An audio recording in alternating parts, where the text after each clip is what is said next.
Are we live? We are live. Welcome to Wednesday. Hello. I nearly branded the other radio station I worked on there. No, this is the Midday Show. We're live from Southwest London, and I've got a guest presenter today who I'm really looking forward to working with, and you will know him because he's always on the timeline chatting to us. And the creative scientist that is Catherine Templer Lewis, and I cannot wait. Excuse me. Thank you to speak to her, because this kind of stuff fascinates me. And we do focus on mental health quite a lot on the Wednesday show. And this absolutely butters all those parsnips and is well and truly up all those streets. So I'm looking forward to that. So we'll just do a few hellos. If you're watching, don't be shy. Say hello. But let's bring our guest presenter to the screen. You know him on the timeline. His words, not mine. Fat Scottie. Scottie is on the show. Hello. Hello, Neil. How are you? Very good, thank you. We are going to co-present today for the next 59 minutes. It's been a long time coming, I shall tell you this, because I used to listen to you on Capital many moons ago. Good and God. As the two of us are sort of getting more and more, don't like the word old, but we were sort of maturing at a great rate. So we'll see how it goes. Maturing into great things, I think, Yes. and at a great rate too.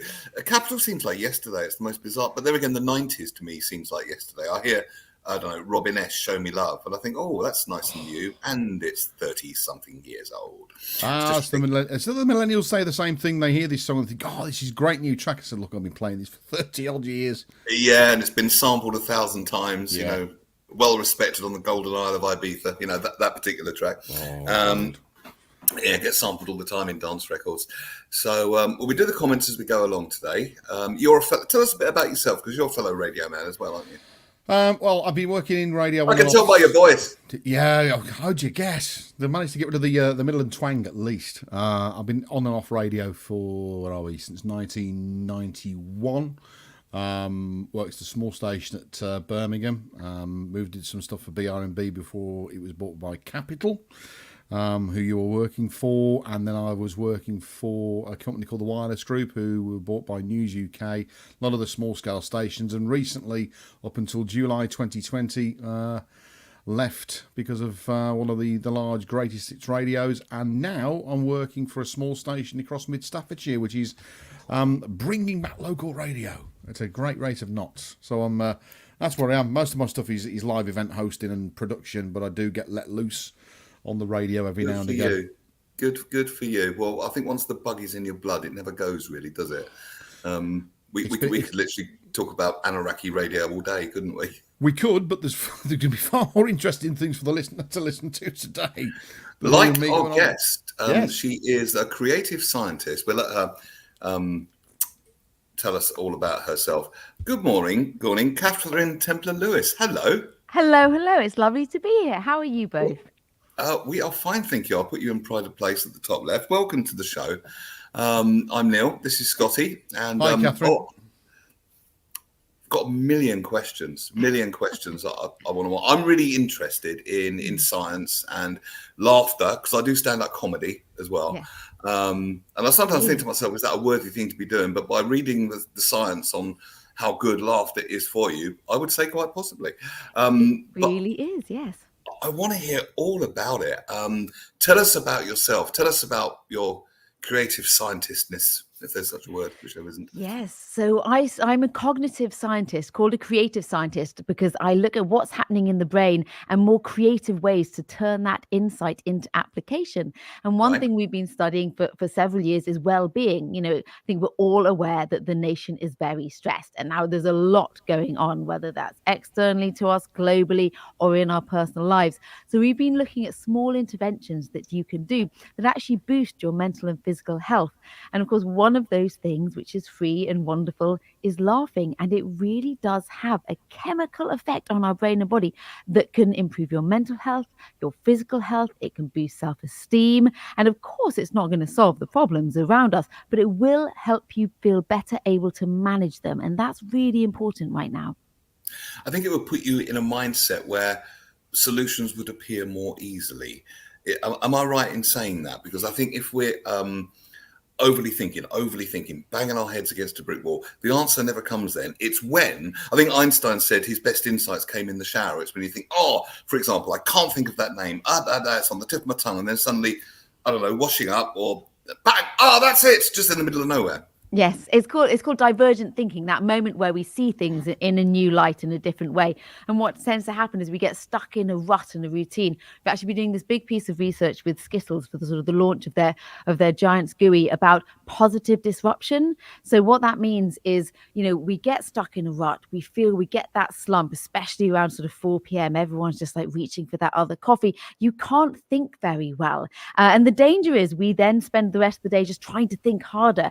That's not going to work. What we need to do is break up our day. So positive disruption is anything from 5 minutes laughing with a friend to doing something playful, getting out to nature. It's always the last thing you want to do, but it really does unlock that creativity in the brain, and also is going to help you get through the day. And probably, unlike the coffee, is going to help you sleep better at night. And I think we can all do with a bit of that. Scott? Do you know what? You hit on something there, the word free, because at the moment it's a massive stress for a lot of people, and we're having to do more, work harder, work long hours, take on more responsibility. But being able to do something that's free and that enriches your life, and being able to do something that, quite frankly, laughter's good for everybody. I try and make people laugh when I'm at work. I try and make people laugh at home. My dad jokes are absolutely awful, but at least it makes them go, oh, God. But it's, like you say, it's a very good mental stimulus to be able to laugh and create a very, very small spark of happiness in somebody's life just for that one moment. Yeah, it really is. And we know that even a couple of minutes of smiling or laughing, what happens is, we talk about stress, and what that means is that these chemicals, cortisol, adrenaline, are building up in your body, and they dent our immune system, they lower our mood, they make everything feels harder and is harder at that point. So laughing suddenly releases this complete opposite chemical. We have endorphins, dopamine, oxytocin, things you might have heard of. What they basically do is they reduce the stress in our body, and so suddenly our immune system goes up, so we are healthier. Our happiness level goes up, so we feel more motivated. And the best thing you can actually do is to laugh with somebody else, because it's so contagious. As you said, you can tell a bad joke and it's fine because it will make you laugh telling it, and then they will laugh at you laughing and how bad it is, and then everyone wins anyway. So even if they're laughing at us, it doesn't matter, because laughter is laughter. Exactly. Even if you start fake laughing, studies have shown people start laughing instantly. I've heard of laughter yoga as well. Yes, works on exactly that principle, because also when you're laughing, you bring in more oxygen, and what happens is we slump during the day, and when it's called screen apnea. When we slump, we don't breathe very well, so laughing opens up your lungs. And it also it's very good ab workout as well. If you don't like the gym, I would suggest laughing. Better than that's where I've been going wrong all these years. Not been laughing enough. All those hours that me and Scotty have spent in the gym when all we had to do was laugh, mate. Laugh for that six-pack is perfect solution. I love the science of this, and I've read, I wouldn't say specifically research into laughing, but research into neurochemistry and changing states in the body and all that sort of thing. And I read in a mindfulness book, they did an experiment once, and they got a bunch of students, didn't tell them what they were doing it for, and they told them how much the fees were going to be for the next, I don't know if it was America, semester or term here, I don't know where it was.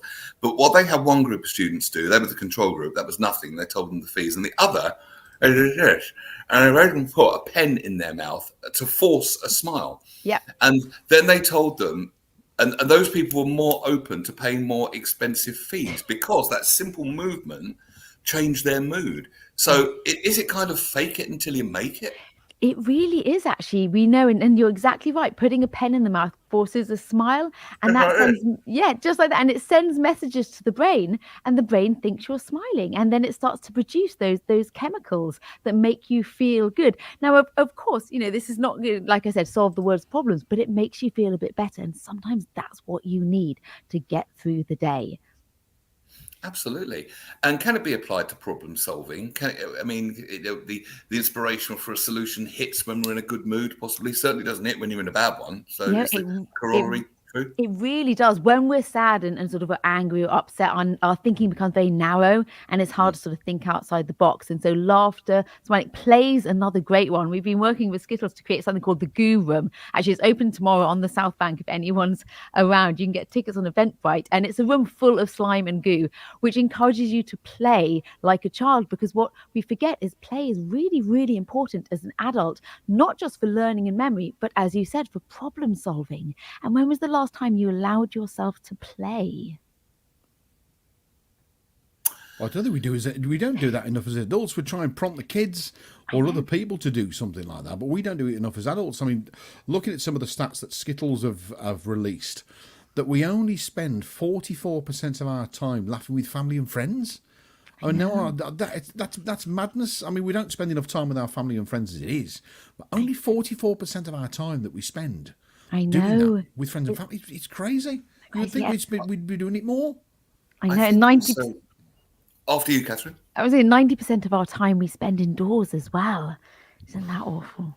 So we should be outside playing. I read a book once because I experienced burnout about 4 or 5 years back, which is not fun. And that was through to overthinking and narrow thinking. I could not see a solution. And the more I tried, I made that innocent but very misguided mistake of let's bang my head against the wall harder. I liken burnout to like a fly trying to get out of a window. And the window's open 2 inches above, but it keeps on banging against the glass below. And no matter how hard and then eventually it'll knock itself out. Yeah. When all it had to do was, elevate its thinking. Lift up, elevate its thinking.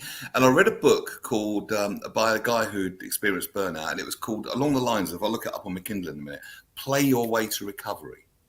And what he would do, he would hold business meetings in the park and throw frisbees and all that sort of thing. And do you know what? It worked. And I know the business world can be very dry and very serious, but I really thought about it. I thought, well, why not? Why not? Yeah.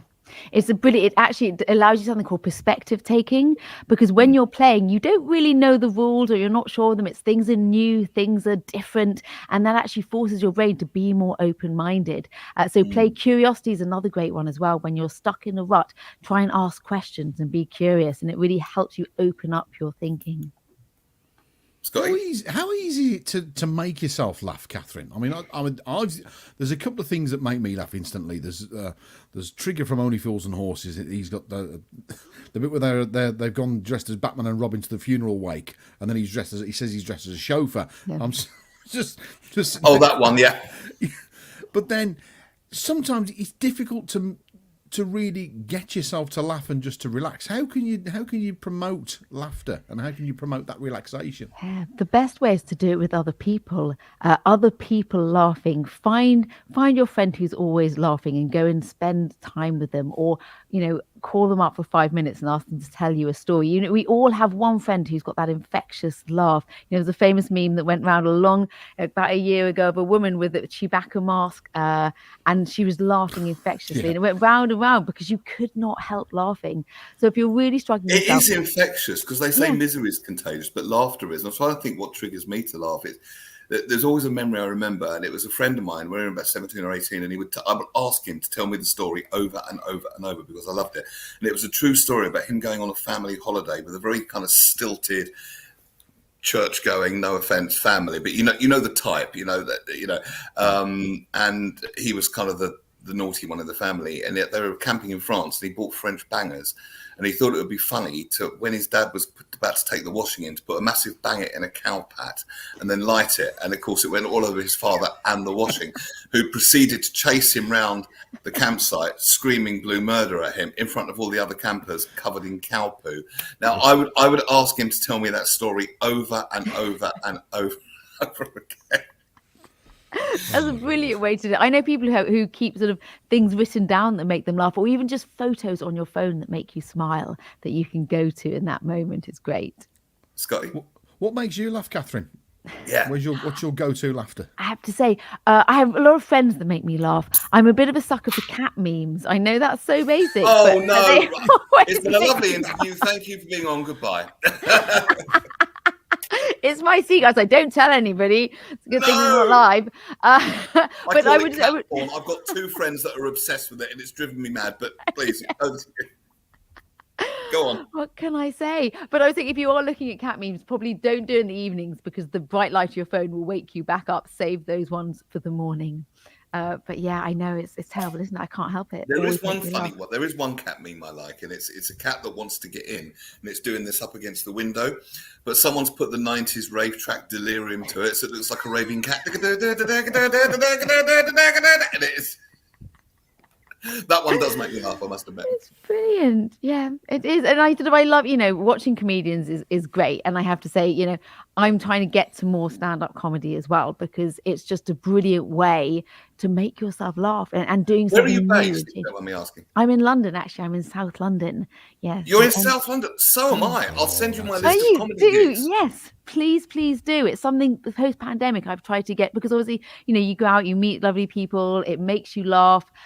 It's a brilliant night out. Yes. I will send you a flyer. Please come along. I would Scotty? absolutely love that. I was just trying to think of the last time I went to a stand-up. See, I'm always very wary of going to stand-up comedy events. So I went to the Glee Club in Birmingham once, and my brother-in-law had booked us front row tickets. Big mistake. You can Yeah, imagine. never sit on the front row. Thankfully, mistake. and not that I'm saying they're not funny. Thankfully, Michael Smiley, the actor, was performing, and he's very dry, very deadpan, and he tends not to pick on people, just full stop. And I thought, got away with that one. And then, of course, I was dying for the toilet, and the one thing you don't ever do is get up at a stand-up comedy gig, is go to the toilet, because straight away you're going to be a target. And I said to my wife, I'm not moving. I would rather sit here and wet myself and get up and be. I would honestly, I would rather do that and disgrace myself personally than do anything like that. But it's for me. I just think anything that sort of cheers you. I mean, it's like now doing this for an hour today. During my lunch break is wonderful, and you've mentioned before about improving people's mental health. It's that ability to be able to just forget what's going on, because once you start laughing, everything else just goes out of your head, and it's we should be doing more of that. I want to bring this later in the show, is flow states as well. Yes. Flow states. I'm going to write that down because I want to come back to that later in the show. Back to comedy for a second. Bill Bailey he used to be in a comedy double act called the Rubber Bishops, and they come on. This is very early Bill Bailey. I think it's on YouTube somewhere. And they come on dressed in cassocks and do parody songs. And Bill Bailey had the guitar, the other guy was singing. And if somebody got up to go to the toilet, immediately they'd stop what they were doing and go into the Diana Ross song, "Do You Know Where You're Going To?" Which was fantastic. Tell us some more about, you're using some wonderful terms. Using the word perspective and divergent thinking. I'm fascinated by the science for this. So can we geek out on the science a little bit? Yeah, absolutely. Well, what we find happens is probably everyone knows the term spiraling, where things start to go wrong and then we spiral and we end up worrying about the worry. That's the even worse bit. And, we start to feel stressed, and then we feel horrible in our body and we worry more. And actually, worry, negative emotion, it's all a natural part of being human. But if the balance of positive and negative in your life, is heavy on the negative, it starts to be a bit like compound interest. It starts to escalate. And that's where we get negativity spirals. And we have a natural negativity bias. Some have it a bit more than others, which means we just focus on the negative. And our brain literally shuts down and becomes very narrow. But isn't it true that if we get more of what we focus on? I read a book recently about our RAS, so I'm not being rude, reticular activation system. Reticular activation system, little group of cells in the brain. And the easiest way to explain it is, if you buy a new outfit, Catherine, then you see it everywhere. Yeah. Or you buy a new car and suddenly the road is full of them. But if you believe you live in an unfriendly, horrible world, suddenly the world's full of that. But I was on a Zoom call the other night, and this very inspired lady said, I look for the way that, it was quite a spiritual call, that the universe is helping things work out for me. And I see more and more and more of that. So is it a question of we get more of what we look for, what we focus on. It really is. And you can shift your outlook to see more positive things. And you're exactly right. There's part of your brain, and it's kind of like the doorman to your conscious mind, and it decides what to let in or not. And you can prime it by things like gratitude journals, where people write down things they're grateful for. That helps you shift to seeing more positives in your life. I read a lovely book called The Gratitude Jar, and it was a lady that had literally, and I do mean literally, turned her life around with gratitude, even things that would seem impossible.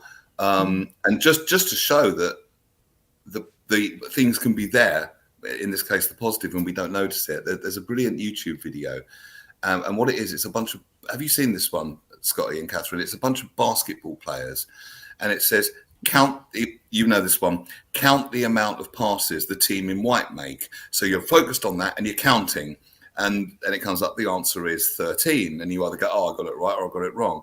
And then it says, but did you see the moonwalking bear? And the video rewinds, and you watch it again, and I swear to God, in full view, right at the front, this bear, guy in a bear suit, moonwalks. And 99% of people I showed that to do not notice it. Yeah, it's amazing. I'm gonna look for that one. Yeah, it's really selective. I'll send you the link later, Scotty. I mean, I've kind of given away the farm now, but you can try it on some people. Try it on the kids tonight, see if they notice it. It'll still work. People are amazing like that. And you see what you're looking for. It's, you know, we can only see a certain amount of things. There's so much around us, and the things you're looking for, you'll see more of. So when you put yourself in a positive mindset, suddenly things seem more positive. They've always been there, as you said. We just haven't been focusing on them, and that can really help us when we're having a hard day. Scotty? One of the things I want to look at is you some of the information that we've got before the interview. It says moments of connection, doing something fun with people improves both our mental and physical health. I can imagine now you get benefits from mental health, but how physically does that improve our health? It's amazing. So we are social species, and although we're super connected, you know, look at all this technology to bring us together, we're more isolated than ever before. We live in quite small family units. Many of us don't know our neighbors for the first time probably in history. And what's happening is that actually is causing depression. It's causing physical illness. Loneliness increases what's called inflammation diseases in the body. And when you are lonely, you're more likely to have Alzheimer's, heart disease. So by connecting with people, you reduce all those negative impacts. And that actually, again, can boost your life and how long you live as well. So you were talking about on Monday's show with about dementia and Alzheimer's, and that connection there with Russ and Neil were talking to Dr. Hilda, and they were talking about that keeping the brain active, and it's even something so much as basic as, you know, those moments of connection and laughter. Isn't it just? I find it fascinating that something so simple can have such a long-lasting and beneficial effect on people's health.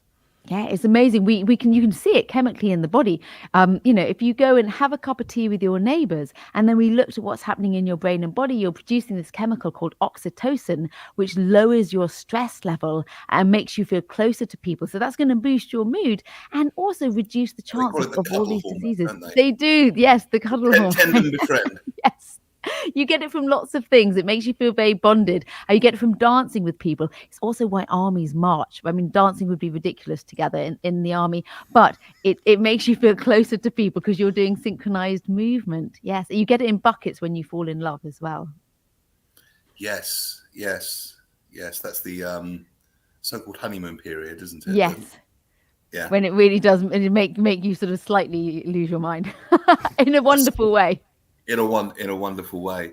So give us some more geek out terms, if you could.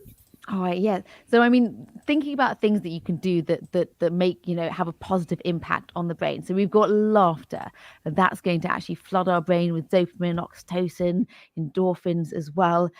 Play is really good. You mentioned flow states. Play is a very good way to get into a flow state. Now, flow state is when you're truly present and things seem a bit easier. You're challenged, and play and new activities and novelties are great for that as well. We know that actually people who are more present in their lives and switched on also are happier as well. And that's why mindfulness works, I would guess. Yes, it does. And flow states, I don't know if you've heard of Stephen Kotler. He's done some really good, I'm sure. Yeah. He'd done a load of research into flow states, and it all came from the field, believe it or not, of extreme sports. Because if people are climbing a sheer rock face, at 200 feet without any safety equipment, you kind of need to be present. So all the data came from there, and it's fascinating. But I mean, you said it feels a bit easier. I would agree and add to that. It feels like ecstasy. Yeah. It feels like a legal high. It feels like the universe is working through you at your fingertips. It feels like effortless effort. It's paradoxy. It feels freaking amazing. Flow states. Yeah. There's so much work now. I quite like them, as you can tell. Yeah, there's lots of information on sort of ways to get there, whether that's through doing a challenge. Obviously, there's mindfulness, meditation, things like that. And there's also a lot of focus right now on awe, moments of awe. We know that when you have a moment of awe, whether that's a moment of beauty or the most powerful thing is watching an act of human kindness. It disrupts the pattern of our brain, disrupts something called the default mode network in the front, which is our seat of worry and rumination and ego. And so when we have a shot of awe, and that could be looking at something beautiful in nature, it could be seeing someone's sunset, it could be looking at the clouds, it sort of takes us, it disrupts our ego, so we get a little less self-focused and we feel more connected to others and the world around us, and that's a great boost for us. So find those moments of awe. This is all fact. I'm not saying a great deal, which is very, very unlike me. I'm just sort of taking all this in. One thing, if I may, there's been a number of scientists and experts that have appeared on the Midday Show and the Daily Show that Russ and Neil have been doing. And as a listener, it's fascinating for me to sort of sit back and take all this in. But it's a bit strange me being here. And if I may, for somebody who's a scientist, you don't strike me as a conventional scientist. Would that be a fair thing to say? Yes, I will take that as a compliment. Yes, I'm sure it was meant that way. You've got a very what's the word I'm looking for? A very sort of refreshing outlook on this particular science, and I wouldn't have put you in somebody as a conventional scientist. You've got a very fun outlook on how to approach it. It's almost like a rebellious kind of approach to it. Thank you very much. I was once a New Scientist, the Science magazine said once I was recklessly optimistic, and I was brilliant. Like, thank you very much. Yes, I'll take that. But we need more people who are recklessly optimistic. Yes, because you said it changes the brain states. You get the connection, you get the flow, you get the creativity, and all of that ties beautifully into mental health. I think also, Scotty, and correct me if I'm wrong here, Catherine, for years science has studied, particularly medical science and particularly psychology, what's wrong, and to try and fix what's wrong and then the newer things like NLP came along. We say, let's focus on what's right. Let's model what's right, and let's do more of what's right,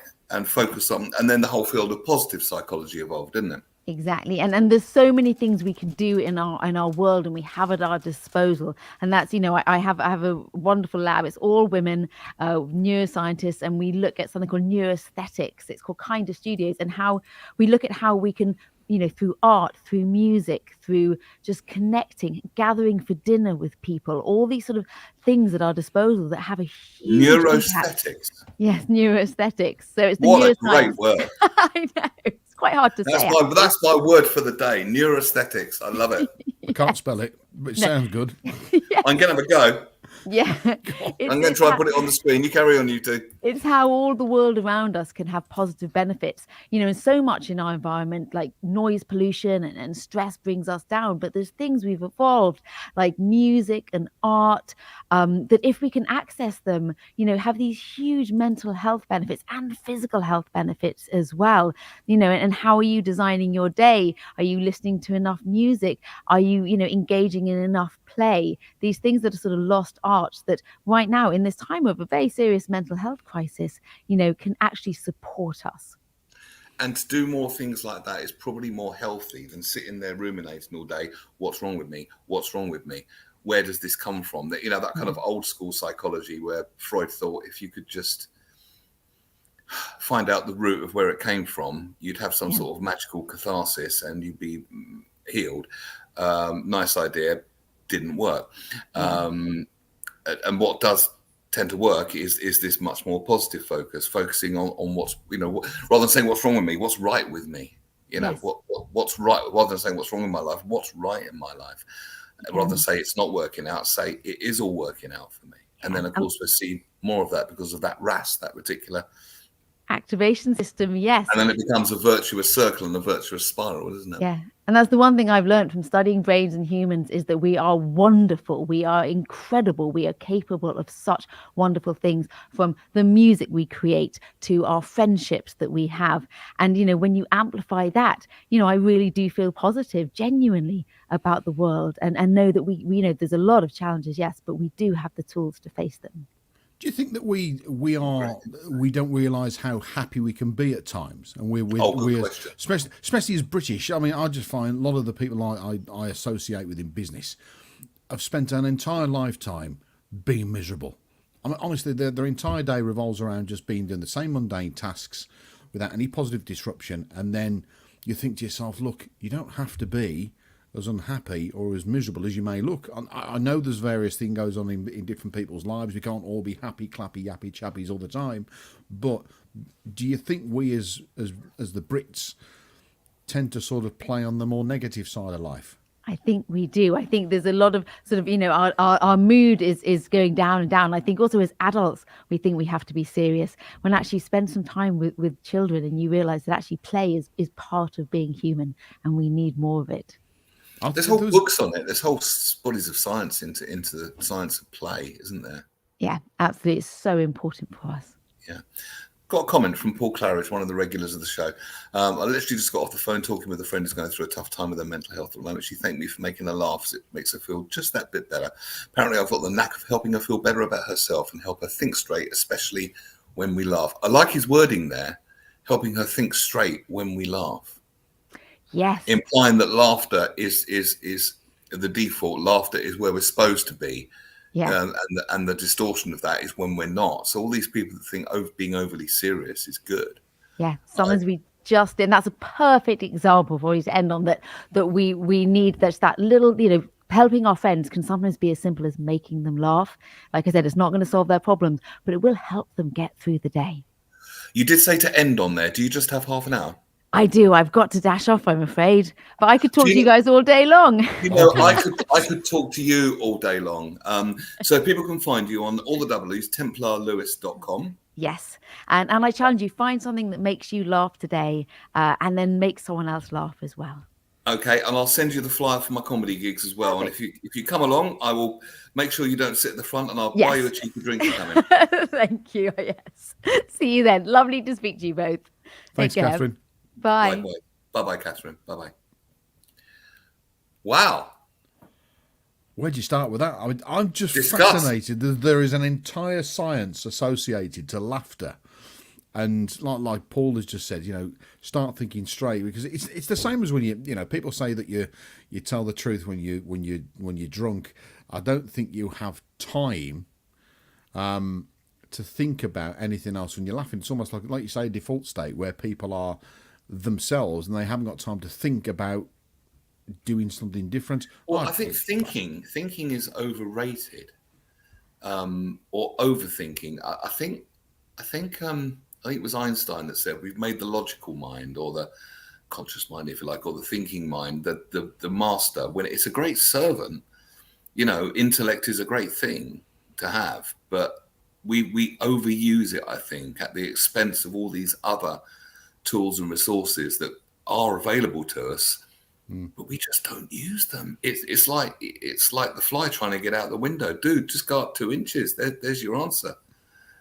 Just perhaps the slightest shift. And also what I enjoyed about what Catherine said was it was simple and it was doable. She's not asking you to spend your whole day being Coco the Clown. She's saying a 5-minute positive disruption.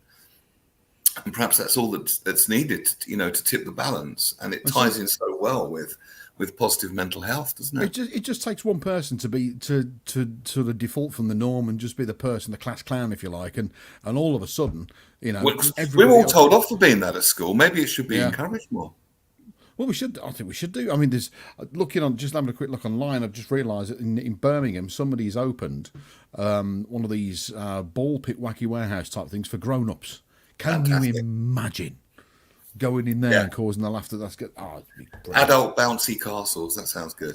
But you know what I liked about Catherine's approach, and I was trying to find the right words for it, is that she's completely different to a lot of the scientists. Yes, like you said, that most scientists and medical professionals are trying to find out what's wrong with you, where her approach is, well, what's right, starting and ending the day right, trying to start the day right, shake off work in a fun end to the day ritual, have the last 10 minutes of your working day not being at work, just have a laugh with your colleagues. And it's something we try and do at where we work. It's, come in, have a bit of a laugh. You're not, okay, you've clocked in, you're going home, but don't think you've got to be in work mode from 7 in the morning till 5 at night. You can have that little bit of, time away from the working environment, because it's a long time. And this is why I was surprised perhaps not surprised, but I didn't appreciate that only 44% that we spend with our time of laughing with friends and family, when you spend more time at work with anybody else. And it's frightening the amount of time that we lose with family. And if we're going to spend all this time in the workplace, surely it's important to do something that we really enjoy as well. Whatever that might be. There's no sort of right or wrong job. I mean, I love radio and I love stand-up comedy, but it's not for everyone. I know people that love being an accountant. But go figure. But it's not for me to judge. Well, no, what is it they say? If you find the right job, you'll never work a day in your life. Or the old adage is, it's right if you've got the right job that you're in, no matter whether it's working on the bins, whether it's in radio, whether it's an accountant, whether you work in a pub, as long as you enjoy what you're doing, then one, you'll feel much better in yourself, and secondly, the whole time at work will fly by. And it's, trying to promote that positive mental health attitude in people is something that we really should be spending more time. And that's another thing about flow states. Not only are they really mentally healthy, but time seems to change as well. It is almost a slightly mystical, is that the right word, state of being. It really, really is. And time seems to fly. You could be absorbed in an activity in flow, and then suddenly you look up and 6 or 7 hours has passed, and you go, where the hell did that go? Well, that's like today. I mean, I get up most mornings at 4:30, and I'm at what now? Just after 12:30. There's 7 hours of the day gone already. I've still got loads to do. I'm just thinking, God, I'm going to have enough time to do it. But I know that I've been productive. I've enjoyed my morning so far, and I know what I've got to come, and I'm going to enjoy that even more as well. It'd be surprising how fulfilling, how enjoyable work can be. I mean, you've been working in radio for how many years now? 30 odd years in radio. Probably a little less for me. It just goes to show that, if you sort of skirt around in the same industry or the same area. I mean, my son's just taking his accountancy exams, and that's what made me laugh, because that's his bag. That's what he gets off of. Yeah, oh God, I didn't know that. No, well, I didn't realise this till recently, that he's taken all these accountancy exams, and he gets very passionate about it. And I said, well, what's the best thing about it? He said, well, I'll get letters after my name, and I'll be able to show my nan later on that I'm educated. I said, well, good luck with that one. But it amazes me how a lot of people get such satisfaction from the work, but equally when people are stuck in a rut, that they feel they've got nowhere to go. But everybody's got there is a choice that you can do. If you're so unhappy in your work, you can change what you do, or change the environment you're in, or change your attitude towards the work and realise that it's all temporary. If it's just a means to an end. If you get a job while you're pursuing a dream on the side, enjoy the hell out of that job, because it's facilitating your dream. Comment here from Paul, and I agree with him. I didn't mean it in a flip way, Paul. I'll read the comment now. Well, I agree that laughter is a great tool for mental health issues. It's important to make sure that laughter isn't masking serious depression and other issues which require real or professional help. Absolutely. But I think it can be a very healing tool in the arsenal. Well, definitely can.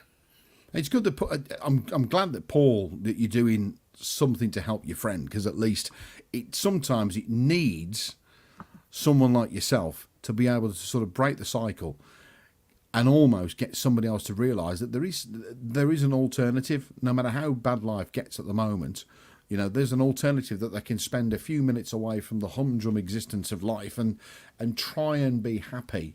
Because a lot of people think it's that they shouldn't be happy. They've got to be in a constant state of unhappiness, and they get guilty when they're happy and laughing. And at the minute with the way my dad is, I was talking to him last night, and the two of us having a blooming good laugh about just life loving the universe, and then at the end of it all, he says, "Oh God, didn't realise that was such fun." I said, "Well, you've got to take yourself away from it all. You've got to make your own happiness and my own laughter."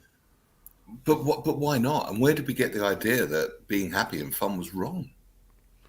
I think it's just our stiff upper lip British culture. We're not supposed to be laughing. Oh, we're terrible at time. it. I mean, yeah. It's. I think some people almost wear suffering as a badge of honor as well, don't they? It's great. They can play the martyr all they like, and it's just, oh, woe is me. But it's fine if that's what you want to be. You knock yourself out, but you shouldn't be an emotional drain around people that feel as though you got to bring them down.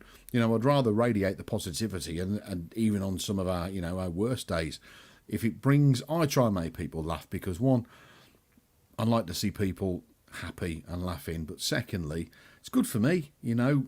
If you've got a so-called talent, I'm not sure it's a talent as such, but if you have got the ability, come on, don't put yourself down. Of course it is. Well, I think to myself, is stand-up comedy a worthy thing? Is it a worthy thing to do for me to drive down to Kent, get on stage, and sing about lonely men that do unspeakable things with hoovers? And it turns out the answer is yes. The song about Weatherspoons cracks me up. Oh, thank you. I was watching that on where was I watching it? Was it YouTube? I think it was on YouTube the other night. I just typed. I was looking for something else, and I was looking for some stuff from Capital, and your name popped up.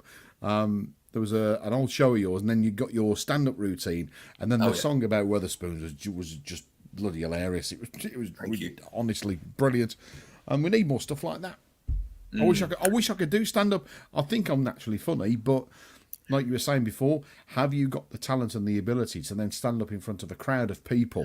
Well, I know some people on the circuit that are very generous with stage time, so I could probably get you 5 minutes tryout. I'm serious. No, thank you. I'll stick to what I'm supposedly good at, and I'll stay this side of the audience. Thank you very much. You're all right. I'll stay where I am. Thanks. Fair enough. But if you ever change your mind, any comments? Do please post some comments, and we can chat about it. So I wonder what things we could come up with in the last 19 minutes of positive disruption activities. Start with the easy ones, like getting out in nature, getting a massage, maybe. Oh, do you know what? Me and my wife went to a spa day, my first ever spa day, about just after the pandemic. And I was very uncomfortable about it all. And she said, "Look, we're going to go on this spa day. We're going to go and have all these trucks. Look, I'll take you. I'll pay for all the treatments you want. I'll go and sit in the steam room and the sauna and just sweat to death." She said, "No, you're going to have yourself a couple of treatments if it kills me." So she booked me a massage and a facial. And now I was really, really, really unhappy about it, because I'm a very outgoing person, but I'm not very tactile. I don't like people touching me. I don't like people hugging me unless I know them. I'm very, very much, this is my personal space. Yeah. Stay that side, I'll stay in mine, and we'll all get on famously.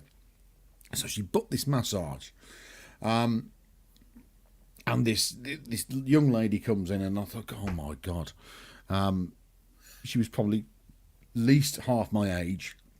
I'm sitting there, sort of shorts on, tail over the top, and she was then trying to create conversation. I felt almost as uncomfortable when I was having my prostate checked. It was just like, I don't want anybody to talk to me while I'm having it done. Just do what you got to do and leave. But at the end of it, no, I remember my prostate being checked. I think we ended up going for dinner and a movie afterwards. No, did you get it? Did he get his gold watch back? I went a funny massage story. I do these things, like I take my daughter out to new experiences, and then what happens is she'll really enjoy it and then go off and do it with her mum or with her husband now, or with someone else. And I'm like, oh, thanks. We joke about that. But we went to Champleys, which is a very posh kind of spa place. And we both booked in for a massage. And like you're saying, half our age, these very nice Eastern European ladies. And I was thinking, and it was the massage kind of room, the massage department, if you like. I thought, who's it going to be? And I'm thinking, it's going to be a good experience. Anyway, so I go and lie on the massage table. Door opens. "Hi, I'm Eric. I'm going to be your masser." "Do you want me to go lower?" No. Just And I stick said that to little Ashley, my daughter, afterwards, and she got one of the Eastern European ladies. I'm like, that is so unfair. Dear God, I think I died. I think the only other massage, the time I had a massage, me and my wife went to Benidorm for a long weekend. And you're lying on the sunbeds on the beach, and you get these people coming in, you get the lucky man, and there was a little Asian lady coming around, and she was, hello, you want a massage? And my wife said, yeah, you'll have a massage here. I said, oh God, do I have to? She said, yeah, just you'll be fine, you'll be fine. She's only short, she'll be fine. She's not going to do you any damage. Oh my God, Lord! She was like a Mexican wrestler. She literally dropped the elbow on my back. She was literally straddling me. I'm lying face down, and she was literally pummeling my back. I was screaming in agony. People get paid good money for that sort of treatment, man. Don't complain. Oh yeah, that's politics for you. My wife was sat on the bed next to me, crying with laughter as this woman was going to town on me. I said, I'm never having another one again. No, I remember I was on holiday recently, and there was it was a West African lady walking along the beach offering massages, and I had a bit of a go, and it was great. And then this man came along, and he I gave him some dollars for it because it was great. He got these I don't know the name of the tree, but it's very long, thin leaves, and he weaved in front of me this swan out of these long, thin leaves. Absolutely brilliant, absolutely brilliant. And he just walks the beach all day and makes his living that way. But what an art form! But I guess that's been much more talented than I am. I always wish I could do something, with my hands. I always said to my dad always said to me, make sure you do two things. If you're going to go off and ponce around on the radio, make sure you get yourself a trade, which I never did. So I've said the same thing. He did radio. We'll see how long that lasts. But I keep saying to my son, I said, go out and get yourself a trade and learn something useful. So at the moment, I've bought him his first toolkit. He's just moved in with his girlfriend and her daughter. And the weekend, he said, Dad, I need some tools. So oh God, what are you going to be doing? He said, well, I need to take this old climbing frame down. So he was there, and I was just watching him with his toolkit, with his spanners and his hammer and everything. I was taking this down. I thought, it's like a coming of age thing. He's become a man now, and I did laugh because he was trying to use this Allen key to undo one of the bolts, and it was just spinning round. So I can't understand why it's not going round. And what he hadn't done, he's put the spanner on the other side, so he was just freewheeling it round. So that made me laugh as well. Soft so and so. I just honestly, I give up. No, I'm not terribly practical with my hands, I must admit. Most of my family are. Most of my family and friends are. My dad could take an engine apart and put it back together. My cousin is brilliant. He has a company. We're allowed to swear on here because we're not governed by Ofcom. And he affectionately calls his company, which does many things but does uphold cars, he calls it Fuckboy Motors, which is an endless source of amusement for all of us. But he's very, very good at it. Very, very good at it. And he'll buy an old camper van and then do it up from start to finish. And his son is just as brilliant, if not more, than him. And they will, do it all up together. So it's just brilliant. But I envy people like that. I don't have a practical bone in my body. Yeah, like but that. You look at the hand-to-eye coordination that we have to do operating studio equipment. I mean, I've got a small setup in here now, which is a small mixer, laptop, microphones and stuff, and it's probably got, 12, 14 channels on it, faders. And my wife said, how do you remember how to use all that stuff? I said, well, it's much easier than going to the studio and doing all that. And when the guy, one of my neighbours, 2 doors down, he's a mechanic, exactly like you've just said, he will tinker away, he can strip an engine down, put it back together again in a day. But when he's been sat in our house with me going through all this, I don't know how you do it. I said, well, I don't know how you do it either. But the hand-to-eye coordination he's got is just unreal. It is. I think it's just different talents and different applications of things, isn't it? There's no right or wrong about it. I mean, I know I watched a guy build a, he was laying concrete foundations, called Kevin Lane, and building a whole new kind of summer house. I couldn't do that. I wouldn't have a clue. No, I would not have a Scooby. But he says to me, I couldn't do what you do. Fair enough. But you're right. There is hand-eye coordination, certainly, in what we do. And I think the way I answer that question is, if you just learn one column on a mixer, what one does, they all do the same, but for different faders. So once you've learned one, because it can look a bit daunting, it can look like an airplane cockpit, can't it, with all these buttons all over the place. I remember going to my first professional studio. One column. I remember my first professional studio, and it was just literally a bank of faders and switches and machines and everything else, and I was like a rabbit caught in the headlights. But like you say, you concentrate on small things, but then because you work in radio or you DJ, people think that those are transferable skills, and you automatically assume, right, you're working radio, can you come and DJ my wedding for me? I thought, So I learnt that bit. But then when I'm watching the guys like you do, who use the DJ controllers, the jog wheels on them, I can't use those. I can't use them. So in my gigs, I've got conventional mixer, a laptop, and a gigaport to split the channels down. So I can't. Did you ever use Technics? I did. Oh, blimey.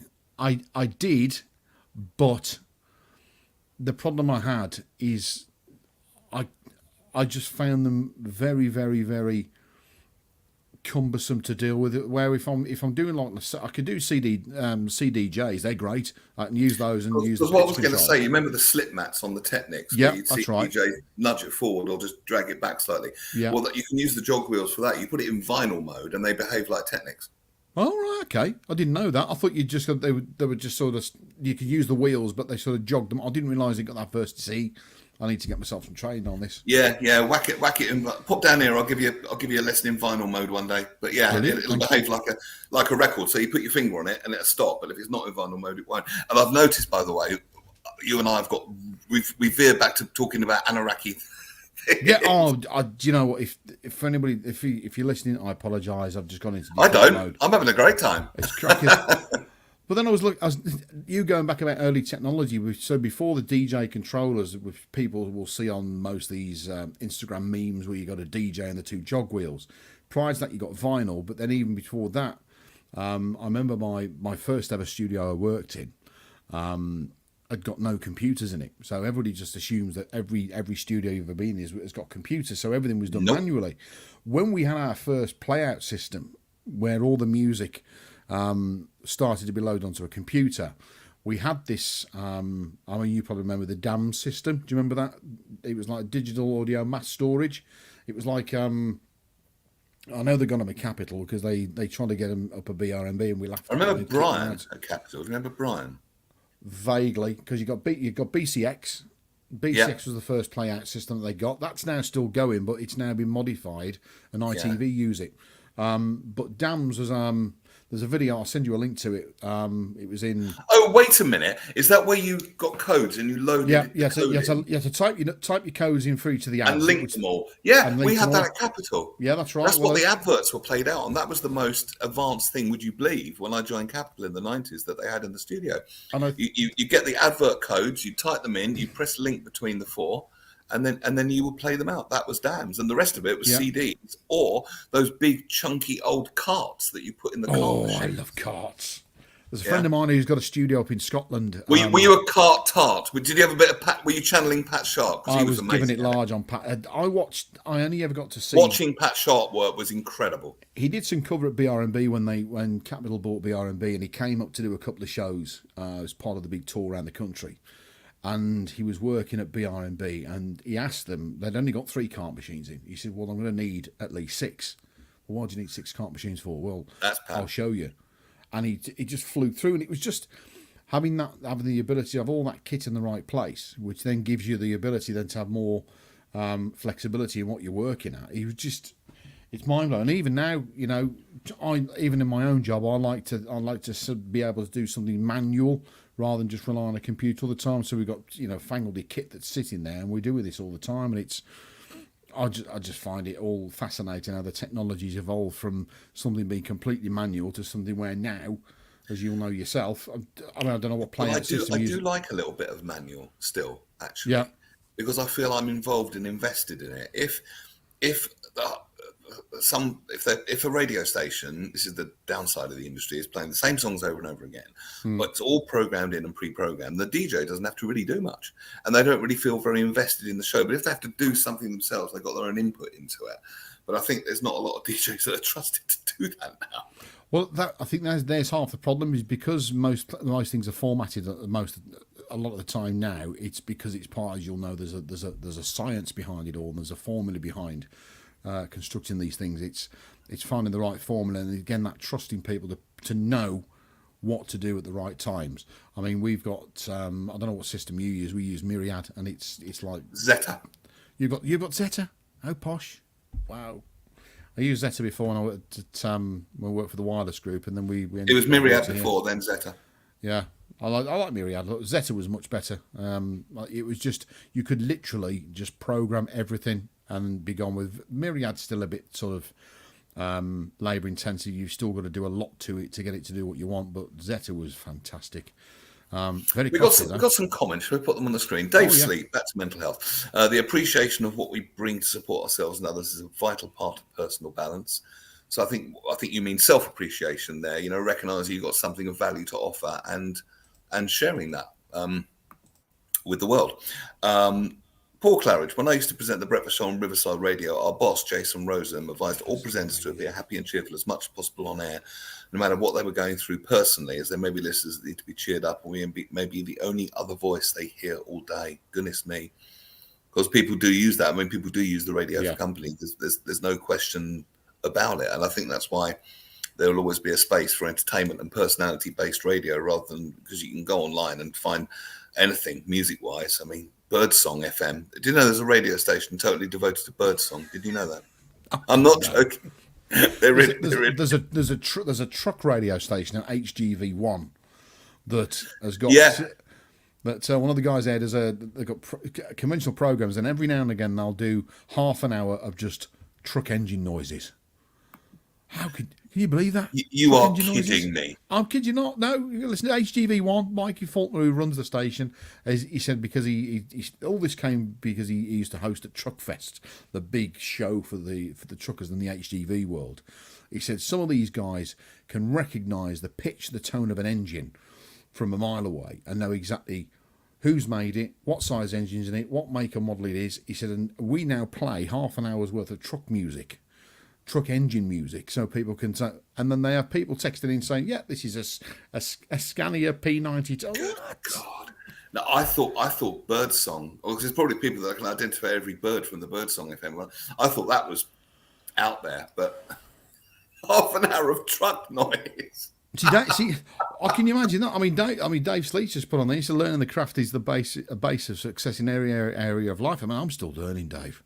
I mean, I don't profess to know everything, and I'm still I've got the basics in place, and I sort of do them well. But every day is a school day for me. I always find something new to learn. But it's great. But it's great to have the growth mindset, isn't it? That's another mental health thing as well, because otherwise we can get a bit stagnated, can't we?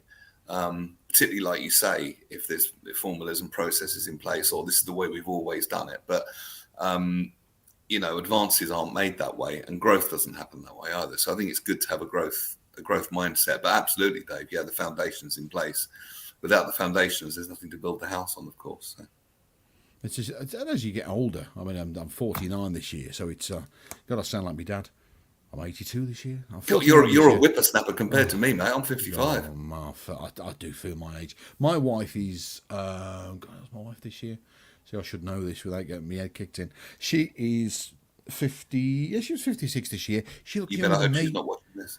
She's 56. She's 56, and she looks younger than I do, and it's sickening because people go, "How old's your wife?" Or is she what? She's in the mid-40s. I'm thinking, God, her head's getting bigger like this, and then you realise that I must have had a very hard life. I mean, you know, today I've not really sort of paid much attention to the razor, but I think if you're doing something that you enjoy as well, that keeps you young, mentally and physically. I just try and find. I agree. Yeah, it's always a key component, isn't it? Doing something that you enjoy, whatever that is.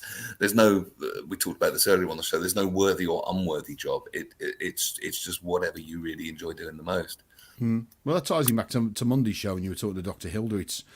It's being able to keep yourself, even if you're in your physically, you're not youthful, keeping yourself mentally youthful as well is a huge contributing factor to being, you know, having a great mental health and to keep yourself feeling young.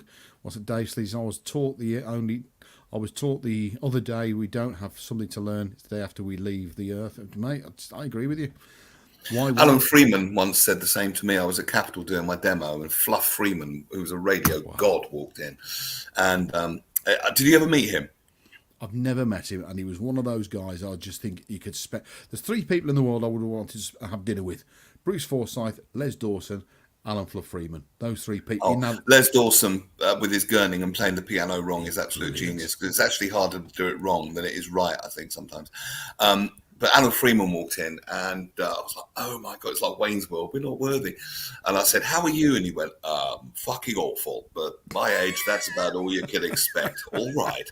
And he sounded just the same off air that he did on. It was just brilliant. And then I said, you got any tips for a newbie like me? Because I was only a spotty kid, really, compared to him. And he went, really what Dave said, the day you stop learning is the day you should give up. All right.